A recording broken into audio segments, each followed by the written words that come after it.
Good morning, or good day if you're watching this later. I'm not going to say good night, because that would insinuate that you were leaving or going to sleep, which you shouldn't do. You should be here, watching the service, awake. But I hope you are comfortable and relaxed while you're here. Take a little time to rejuvenate and for ease. A Sabbath. Time to stop worrying about all the 10 million things going wrong with the world and all the things you have to do. Just be quiet and enjoy life. For me, when I was younger, that would have meant waking up to blueberry pancakes, slowly reading the Sunday comics and getting dressed, maybe having people come over for a visit, and then at the end of the day, a nice family dinner with Segovia playing on the records in the background. What did you used to do as a child to rest and renew? If you could write those in the comments and send them to us, we'd love to hear. And what do you do now as an adult to incorporate renewal and rest into your life? Something to put in the back of your head and ponder about. In the meantime, welcome. We're glad you're here, and we hope you enjoy the service.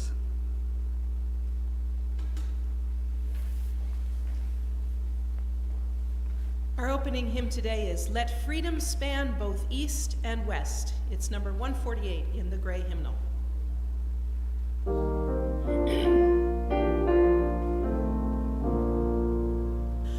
Let freedom span both east and west, and love both south and north, in universal fellowship throughout the whole wide earth, in beauty, wonder everywhere. Let us communion find, compassion be the golden cord, close binding humankind.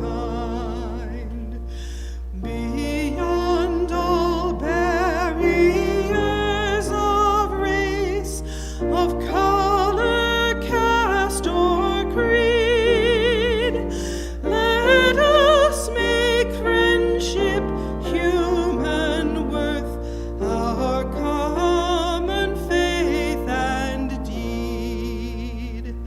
Then east and west will meet and share, and south shall build with north, one human commonwealth of good throughout the whole wide earth.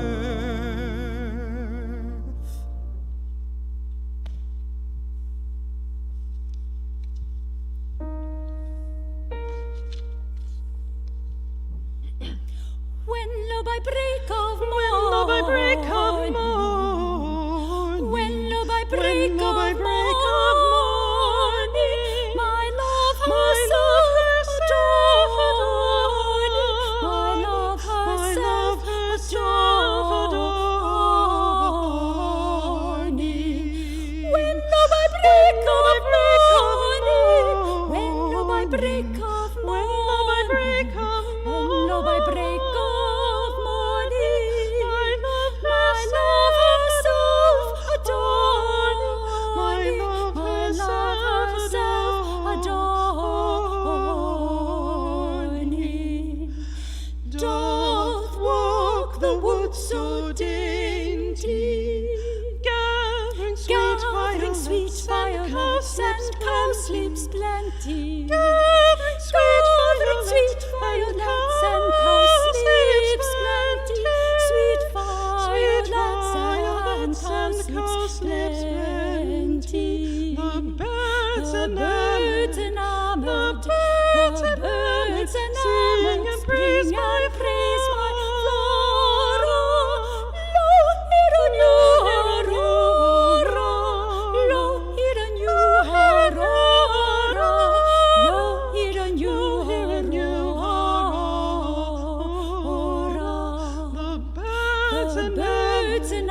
birds and mammals sing and praise my Flora. Lo hiranyu aurora, lo hiranyu aurora, lo hiranyu aurora.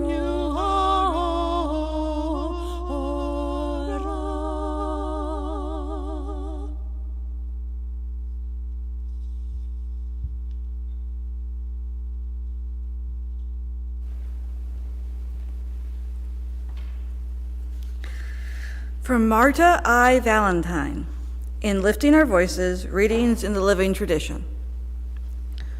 We pause this morning from the chaos of the world to reclaim the beauty within these walls that carry us through our week.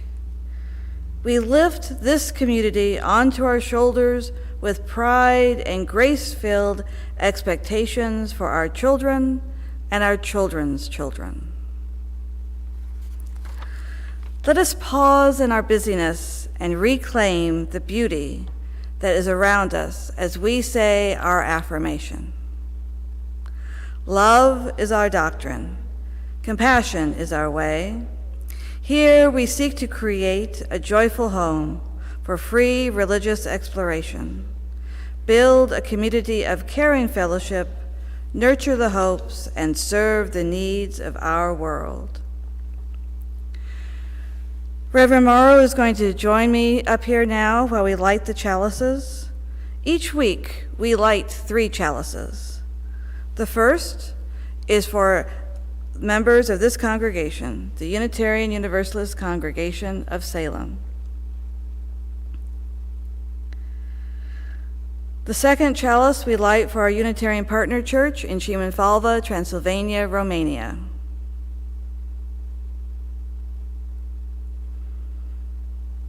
And the third we light for our children and youth in religious exploration and in the world at large.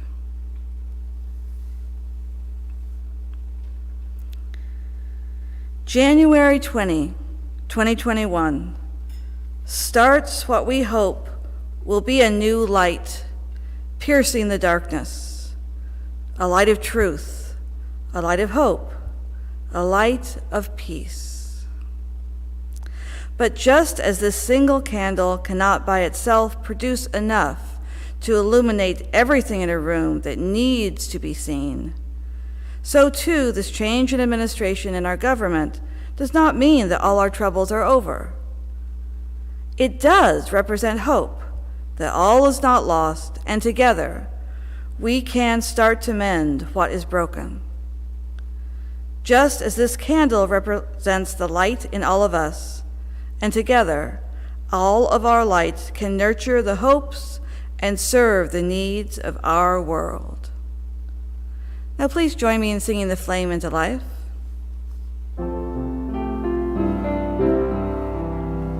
Rise up, O flame, by thy light glowing, show to us beauty, vision, and joy.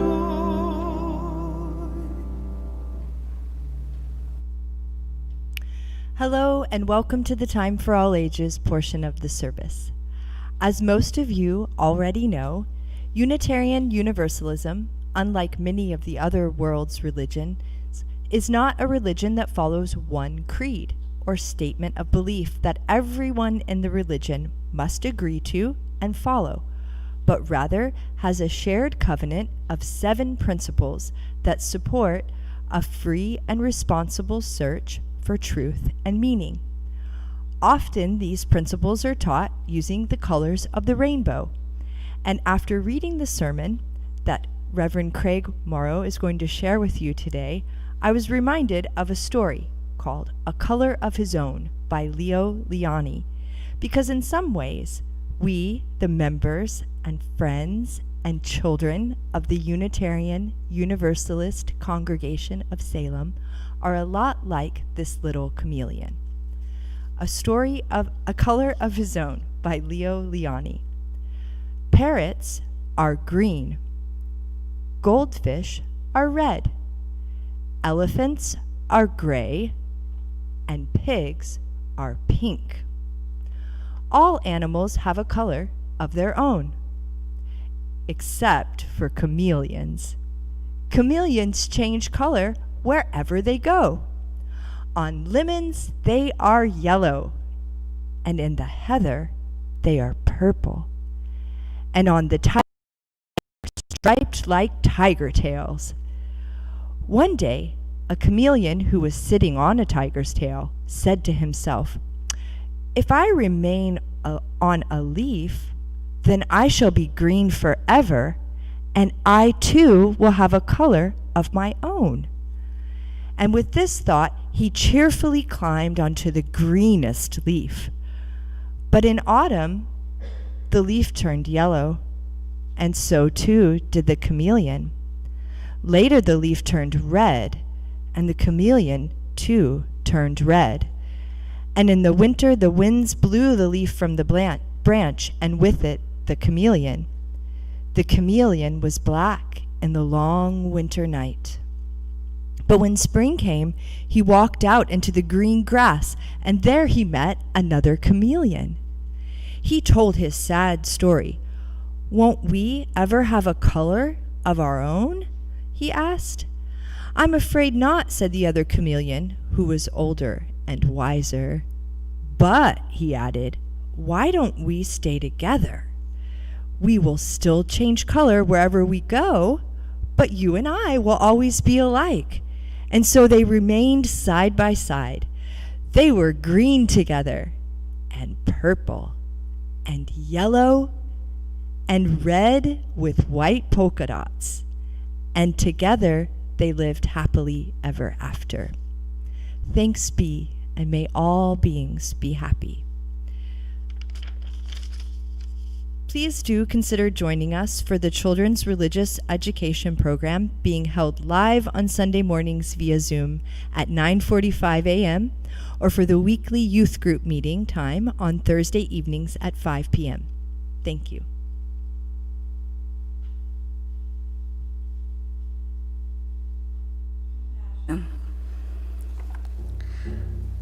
The feeling of compassion towards another, acknowledging their wants, needs, and pain, and wishing them peace. It is so easy to confuse our own wants and needs with another and offer the type of compassion we would want. But to honor the inherent worth and dignity of another, we must offer them empathy, not sympathy, for their situation.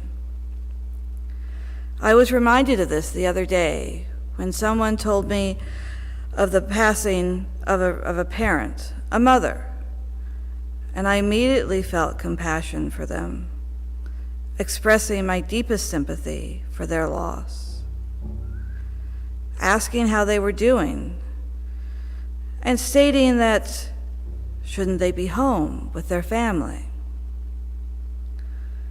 I was a little taken back by their reaction. Though they felt a sadness at the loss of their parent, they were not reacting the way I thought they should. And then I realized I was being sympathetic, remembering how I felt when my mother passed away, not empathetic to their situation, their needs. To empathically honor the inherent worth and dignity of another is to give them the compassion they need, not the compassion you want. Cindy Francis reminds us of this as she writes in our Joys and Concerns on the website, that our unsheltered community is always on her mind, especially now with the flooding and all the other uncertainties. I have one particular person I would like to mention, a young woman who has suffered trauma her entire life, as well as alcohol and drug addiction. In spite of Arches finding housing for her and 4 fierce women and one tenacious man supporting her. She has chosen to return to her abusive husband and life on the streets. May we compassionately remember that we are all spiritual beings having a human experience. And gratitude. Although it is still January, my red currant bush in my front yard is springing forth little green leaves. There's a purple pansy in my backyard that will not go away. It's laughing at the weather, saying, "Ha! You call this winter? I can live through this." The ducks are in the slough, now stream behind the fence. And they're either floating by when the water is high or diving their heads down to eat when the water is low. Even with all the changes that are occurring environmentally, it is still an amazing and beautiful world. And I am ever grateful for the pantheistic sense of interconnectedness of all living beings on this blue globe we are sailing. May we be grateful as spiritual beings that we are having this human experience on this planet together. Compassion and gratitude is our way.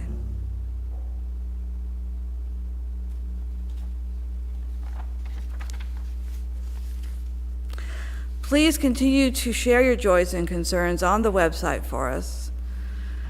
You can go directly onto the front page, and there is a link that will take you to the place to write them down.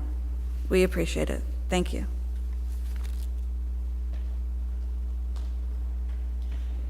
Our pastoral hymn today is Thanks Be for These. It's number 322 in the gray hymnal. We're going to sing verses 1, 2, and 3.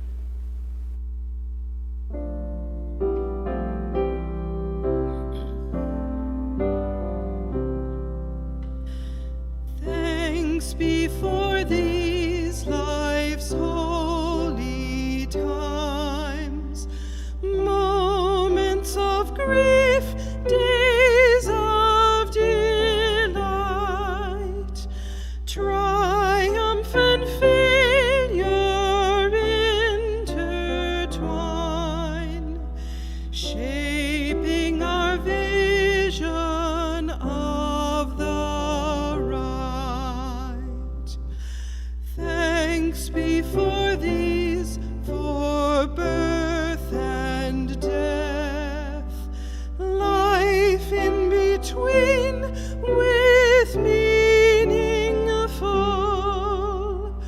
Holy becomes the quickened breath. We celebrate life's interval.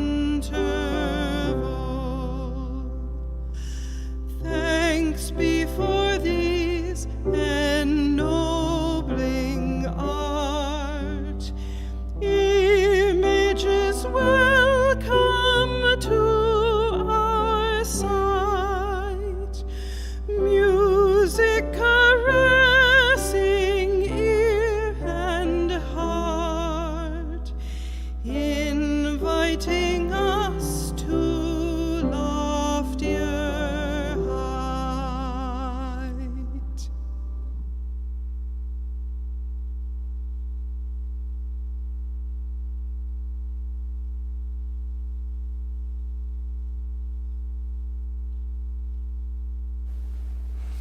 Well, good morning. It's good to be back again. You know, every time I visit this church, I'm so impressed by the quality of your music. There's good music at other UU churches, but that's all I'm going to say. It's so good here, so good. Well, in many churches, it's traditional to start with what you'd call the old 1-2. An Old Testament reading followed by one from the New Testament. It's usually done with complete certainty that the older book is really just there to confirm the truth of everything in the newer one. The Jewish past provides a base so the Christian present can sit solidly on top of it. But if you pay close attention, you'll find that things are not quite so simple. Our first reading is from the book of Deuteronomy, chapter 5. It's the longest of the 10 Commandments and the most detailed, from which we might reasonably conclude that it's among the most important. Observe the Sabbath day to keep it holy as the Lord your God commanded you. 6 days you shall labor and do all your work, but the 7th day is a Sabbath to the Lord your God. In it you shall not do any work. You shall remember that you were a servant in the land of Egypt, and the Lord your God brought you out thence with a mighty hand and an outstretched arm. Therefore the Lord your God commanded you to keep the Sabbath day. By which the speaker, who's supposed to be God, communicating his message through Moses, means Saturday, the day of worship for Jews. Our second reading is from the Gospel of Matthew, also chapter 5, and also very concerned with details. Think not that I have come to abolish the law and the prophets. I've not come to abolish them, but to fulfill them. For truly I say to you, till heaven and earth pass away, not one jot or tittle will pass from the law until all is accomplished. Whoever relaxes one of the least of these commandments and teaches men so shall be called the least in the kingdom of heaven. Seems like the stakes are pretty high in getting even the smallest details right. That sounds like a lot of work, but hey, I thought that worship was supposed to be about taking some time out from all of our labors to enjoy things like listening to stories, singing together, sharing meals after waiting among others and talking the whole time, waiting to get to that food. Both the full and the empty, blending in strange and beautiful and unexpected ways.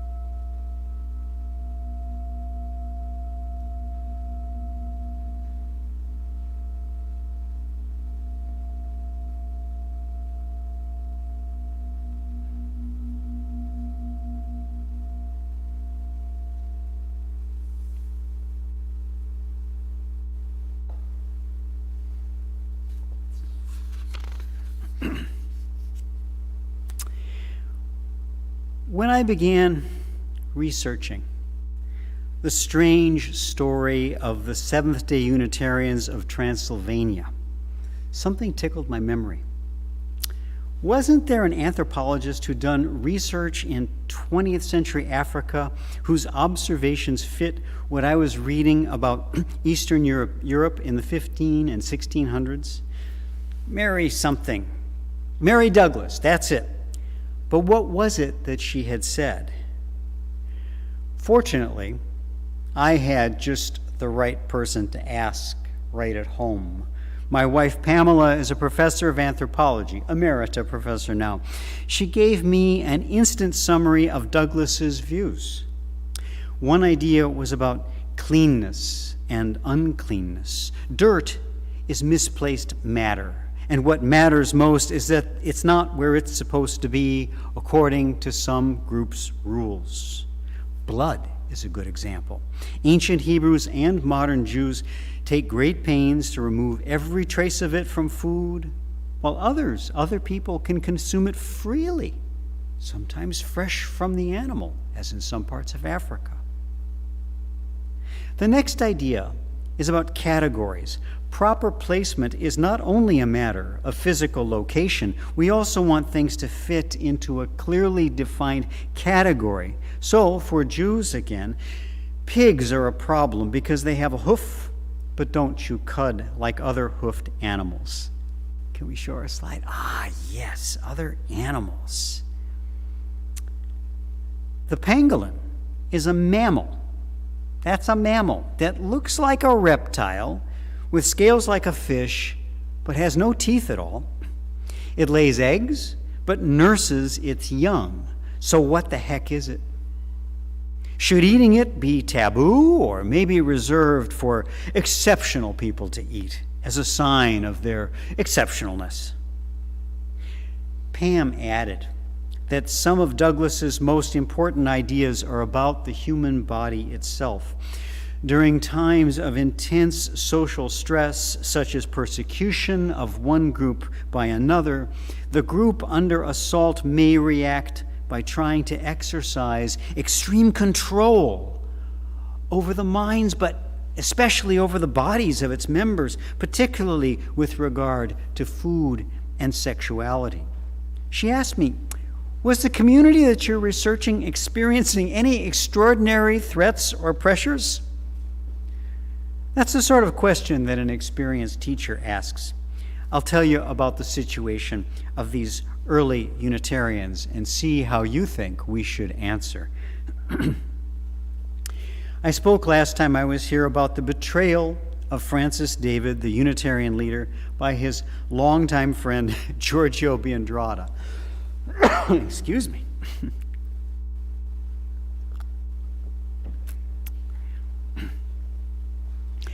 Biandrata felt that David had gone too far attacking church doctrines when he denounced the practice of worshiping Jesus. David had said that Jesus was a man, divinely inspired, yes, but not some new category of God-man. After David's imprisonment, Biandrata called together all of the Unitarian ministers who had shared David's views and threatened them with a similar fate if they would not sign an agreement renouncing these radical thoughts.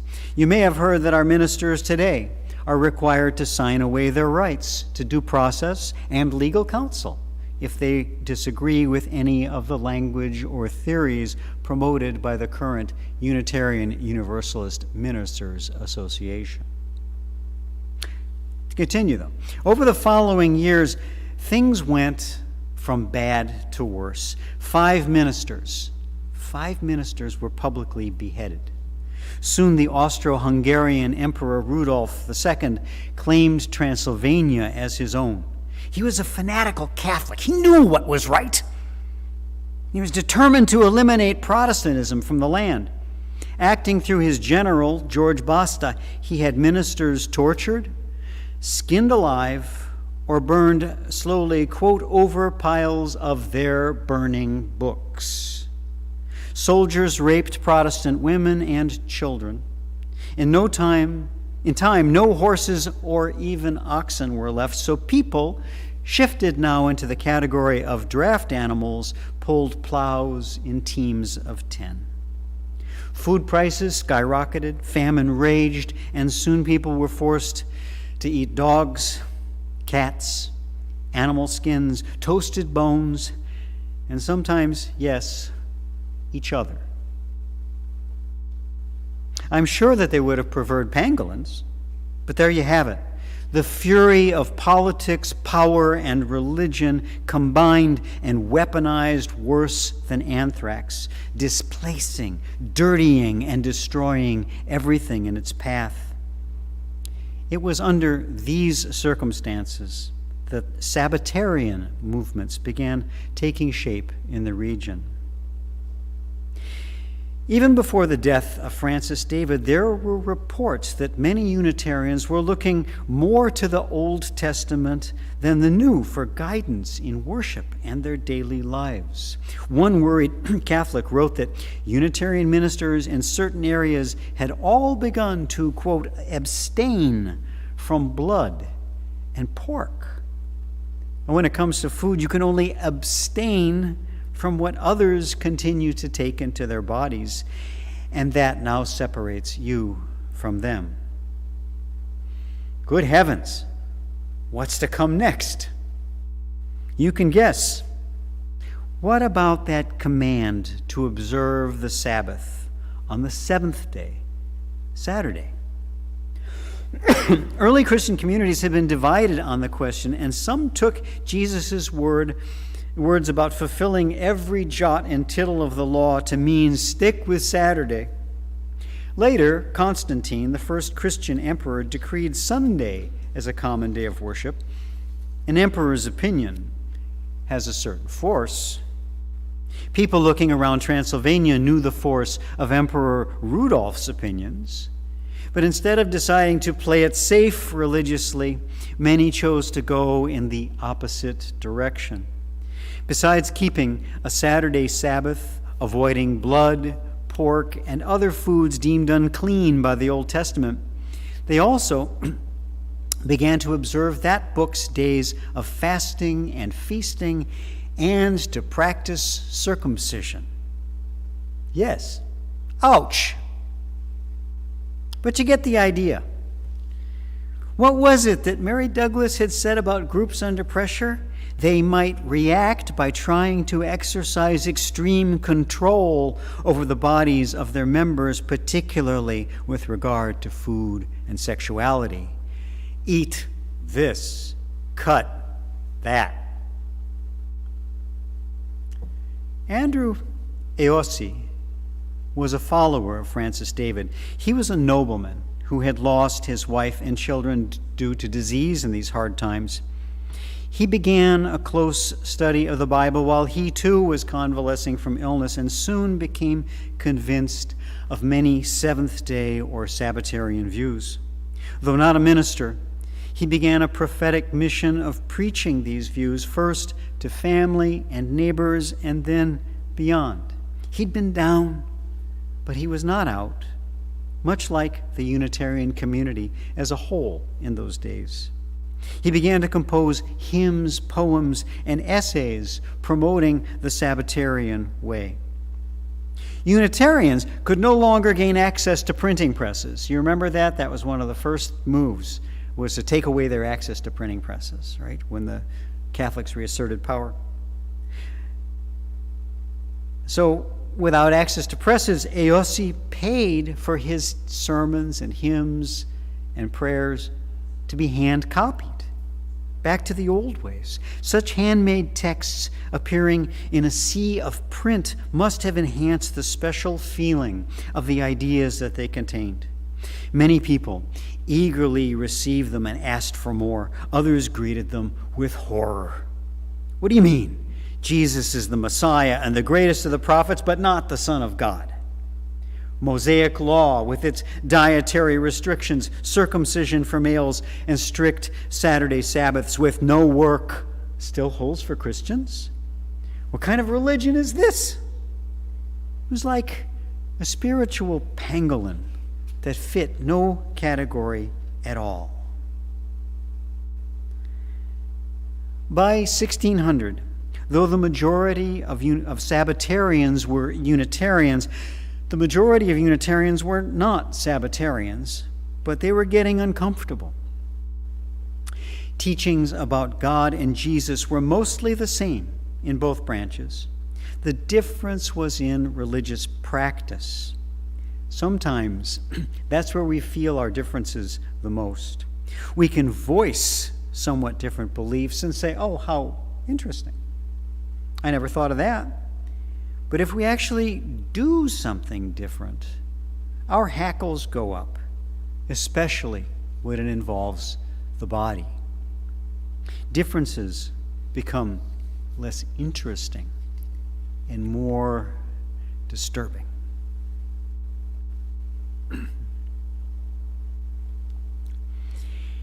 If pork and blood are unclean for you, but I still consume them, does that make me unclean?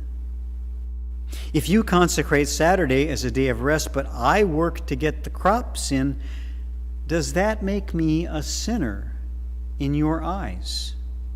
If you believe that circumcision is required for all men to be holy, do I dare go to sleep when you live next door in a house full of knives and scissors? you can see how easy it would be for our imaginations to spin out of control.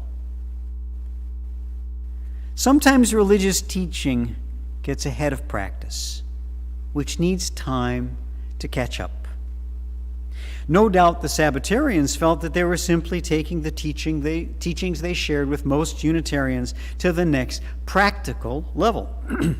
Those other Unitarians may have felt that their Seventh-day brothers and sisters were letting practice get ahead of thinking things through. It's possible for that to happen, even here today. For example, let's try a show of hands. I wish there were more here, but you at home can also raise your hands. How many of you are strict vegetarians? One. I see one. Yeah. Vegans? How many avoid red meat, preferring fish and poultry? How many like to have a big old juicy steak once a week? You get a lot of different answers to that one, depending on where you live, don't you? But how does that fit with your religious beliefs or our shared UU principles? How many of us are designated organ donors? Yeah. How does that fit? How many of us plan to be buried in a coffin in the soil? Who has purchased space in a mausoleum above ground? No hands there. Who has let your family know that you prefer cremation? Pretty much every hand goes up. Why? Is that a Unitarian Universalist teaching? Does it fit with respect for the inherent worth and dignity of every person, or for the interdependent web of all existence of which we are a part? I think that you could explain how it does fit for you. But it would seem very strange if you also began insisting on cremation or vegetarianism or a high-protein, all-meat diet for everyone here on pain of being excluded from religious fellowship. That would seem very contrary to the spirit of this church, but it's the kind of thing that often happens in religious history. It's happening today, as those in our movement who devoutly believe in what's billed as critical theory seek to punish and exclude those who do not find its assertions to be true or helpful, and who do not want to see such a theory replace our religion of free thought and expression with one that treats every human interaction as one of oppressor and oppressed. Briefly, it looked like Sabbatarianism might win the day, or at least win an enduring place as an alternative Unitarian community alongside the Sunday service goers. Simon Pesci was a talented scholar who had been hired as a tutor for the three sons of Andrew Aossi, the man behind those handmade books and tracts. Aossi recognized his brilliance and sent him abroad on his dime to study in such places as the Ottoman capital, Istanbul, to Italy, North Africa, Spain, and France. He returned fluent in 12 languages and with, quote, a profound knowledge of Jewish learning, plus, no doubt, some first-hand knowledge of Islam, which also affirms one God only and no funny stuff about the divine reality existing as three distinct persons. Aossi's sons had died, and he made Pesci heir to his substantial fortune and estates. He entered public service, became an advisor to several princes, and was for a time, quote, the most powerful man in Transylvania, until he fell victim to political intrigue among the local nobles. Things could have turned out differently, And we too might have been meeting on Saturdays and being very careful about what flesh we eat, what skin we cut, and where and when we cut it. Sabbatarian groups would arise from time to time, from the Reformation to the present, and some have become established churches with their own institutions of learning. Some have had a great deal of influence on our daily lives. Another show of hands. How many of us had cereal for breakfast this morning? A few.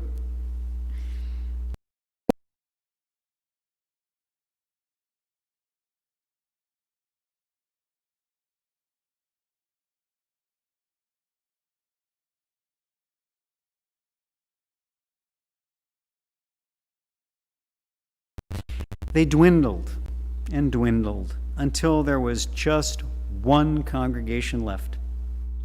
When, in 1867, the Hungarian government passed measures ensuring the safety of Jews in the region, that last congregation chose to adopt Judaism.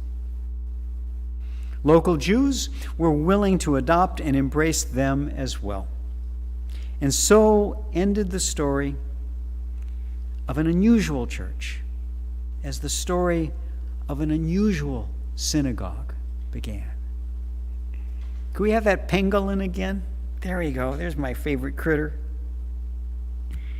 I hope that I'll get a chance to visit that congregation someday, to see how they have mixed this and that, and what they've done with their space to express their unique vision and purpose in the world. Just as I always look forward to seeing you and seeing what you'll do next with your space. New artwork, new equipment, a petting farm for children. What? A church? I guess it's something like a pangolin. This congregation, this place, a bit of this, a bit of that. And that's just fine with me. I like pangolins and the way they don't seem to fit any category.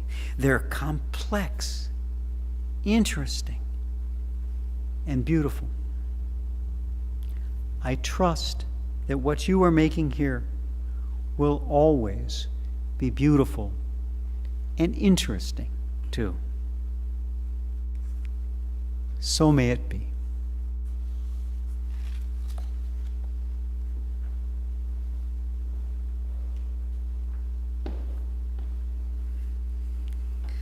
Thank you, Reverend Moro. There is a lot that happens around the world we cannot control. We cannot stop earthquakes. We cannot prevent droughts. And we cannot prevent all conflict. But when we know where the hungry, the homeless, and the sick exist, then we can help. Jan Shalkowski. Two organizations that help with our chronic issues of hunger and homelessness that UUCS has been supporting for years is the Marion Polk Food Share, and for the month of January, Family Promise. Recently, we received a letter from one of the recipients of Family Promise, and we're allowed to share that with you now. It says, "To whom it may concern, I am thankful for everyone that contributed to the Family Promise program. Me and my children have been homeless, living in someone else's car for the past 8 months. The week before I was accepted into the Family Promise program, I was truly heartbroken and ready to give up on myself. I couldn't provide for my children. I wasn't a mother at that point. I was going to give custody of my children to my mother. At that point, I was ready to die. Then the Family Promise program gave us a room to be in together, a safe and warm environment, shower, food, even a bed to sleep in. When I look at my children right now, I don't have tears of sorrow. I have tears of joy, because once again, I can feel like a mother. I am truly thankful for everything. Words cannot express how much I am grateful for everyone that contributes to this program. From the bottom of my heart and soul, thank you. Sincerely, Sandra and family. Although we don't see the little red wagon coming down the aisle anymore at the moment, and homeless families are not staying in our building the way they used to, the need for help has not gone away. In fact, it has grown during the pandemic, a truth I'm sure you're well aware of. So please, if possible, donate what you can to these two organizations to help your fellow brothers and sisters in life. And now, Family Promise organizers have actually sent us a small video that we are going to watch, telling about what's been going on the past year. Just take a moment or two. The beginning is kind of slow, so hang on.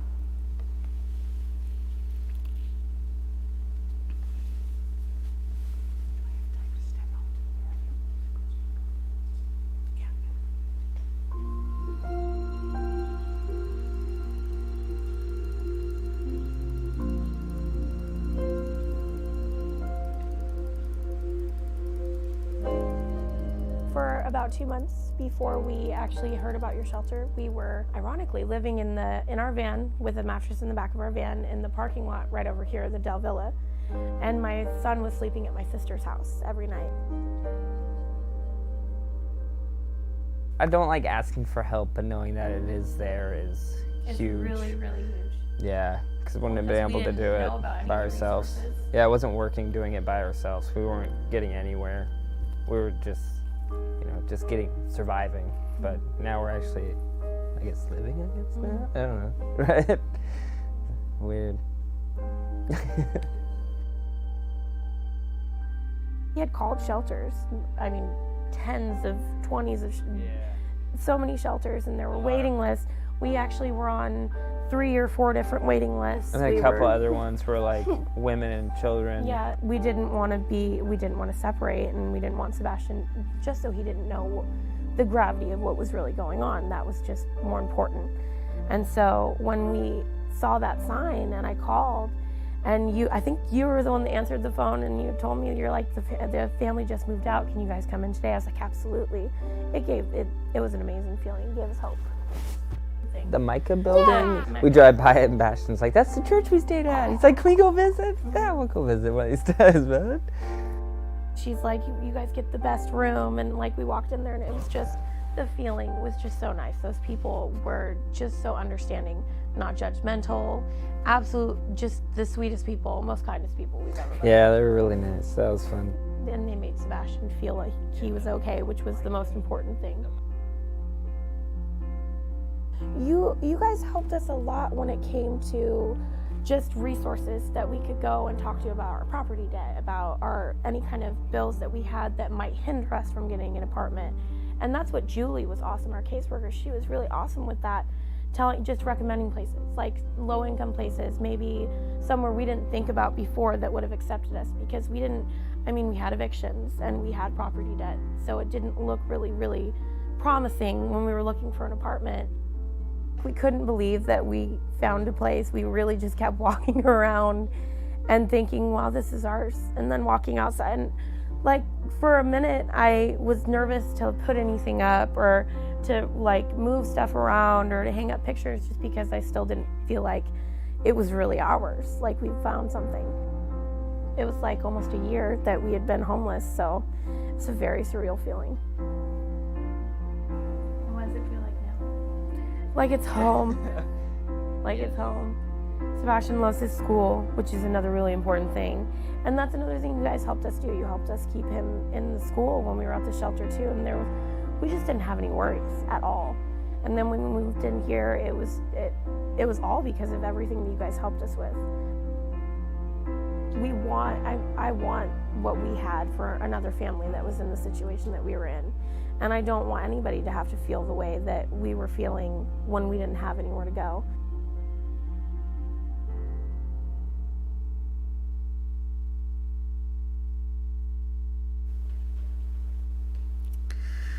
Please send your checks to UUCS or visit the website to donate.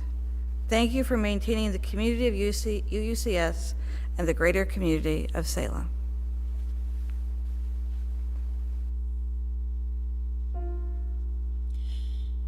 Sweet nymph, come to thy lover, to thy lover. Sweet nymph, come to thy lover.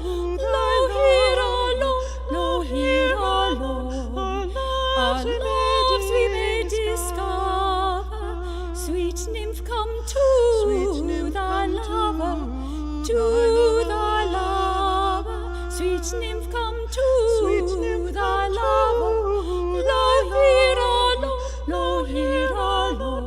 Our loves we may discover, where the sweet nightingale with wanton glosses hark her love to discloses, to discloses. Hark her love to discloses, to discloses, where the sweet nightingale with wanton glosses hark her love to discloses, to discloses. Hark her love to discloses, to discloses.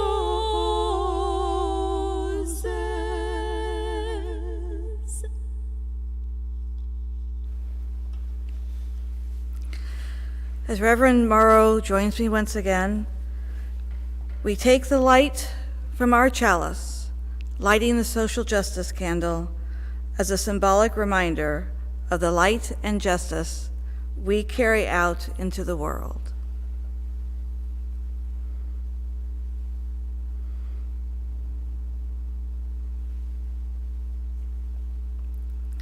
As we extinguish the chalice, may we remember to nourish ourselves with meaningful work as well as restorative rest.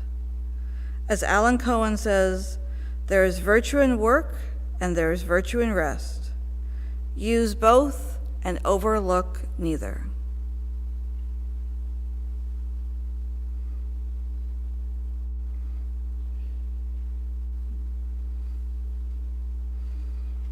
Sheeman Falva wants a little more attention.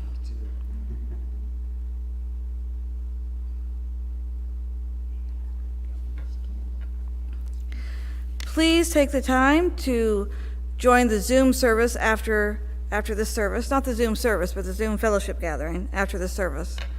Go onto the website to get the link, just press the button, and you'll be taken right to it. Anna Talley is waiting for you at 12 o'clock to see you there. A couple of people commented on my question. Thank you very much. Terry N says, crafting is my relaxation. And Blue Prairie Dog says that nature comforts me. Both things I think both of us, not both of us, but all of us in this community can relate to.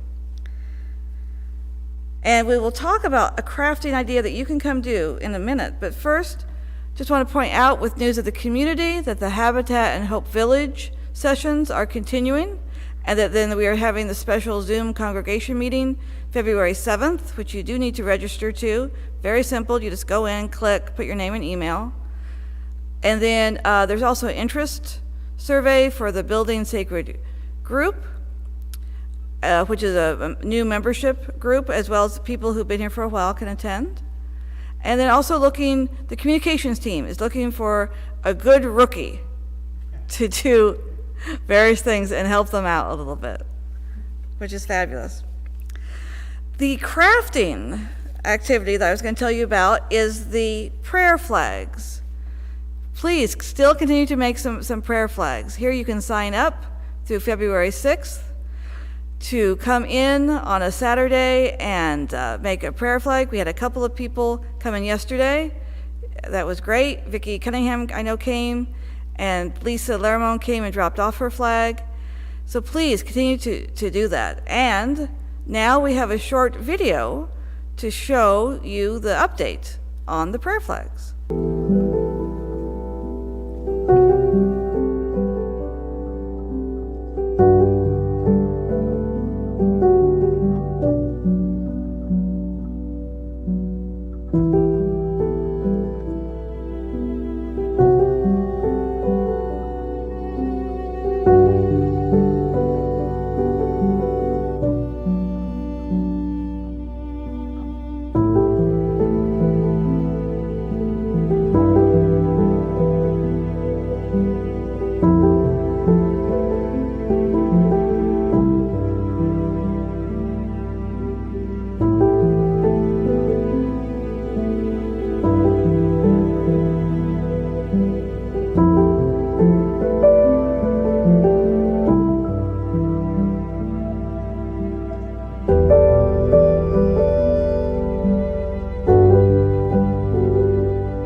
Our closing hymn today is All People That on Earth Do Dwell. It's number 370 in the gray hymnal.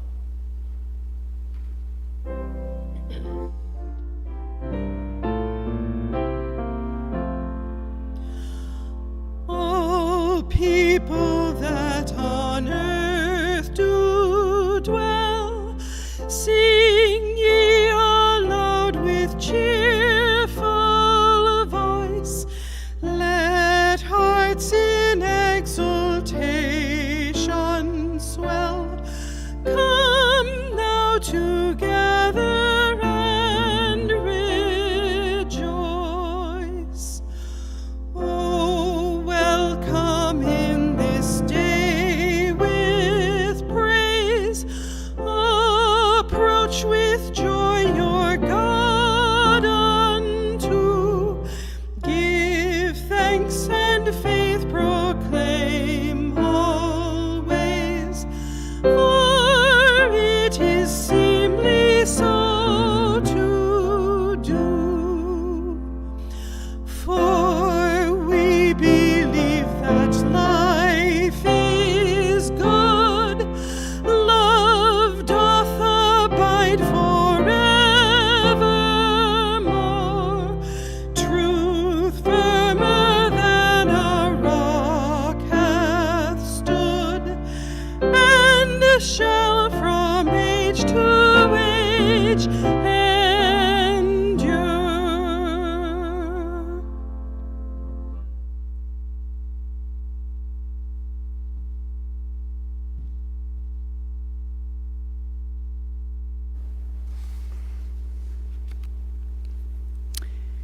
Can we see our pangolin again? Is that critter still around? There's my critter. Well, rulers tried to crush the early Unitarians by denying them access to the printing presses that they had used so skillfully. You've got to admire the way those early Unitarians responded by distributing handmade copies of hymns, sermons, and essays so that they could continue to speak and share their truth. Recently, I found in my files an old copy, not that old, but an older copy of the UU World magazine, and I noticed that there were 7 pages of letters to the editor that came before the essay. The essay that I had written, actually, for that magazine. That's what I was looking for. It's 7 pages of letters to the editor, offering a healthy representation of diverse viewpoints among our members. 7 pages. 1 per principle. But take a look now at any recent copy of the World and try to find any letters to the editor, let alone a letter of dissent. Try to find even 1 word of disagreement with recent UU management policies or executive actions. Dissenting opinions or alternative proposals from UU lay members now have no place in our official publications or our annual General Assembly. Your press has been seized and your access to it denied, though your money is still warmly welcomed during this crackdown on your free thinking. But fortunately, there are still people who will find ways to get the message out, going back to handmade tracts if necessary, so their free thoughts can find expression. People like Andrew Aosi, people just like you unusual people who don't fit any category. Hang in there, you dear, complex pangolins, and blessed be.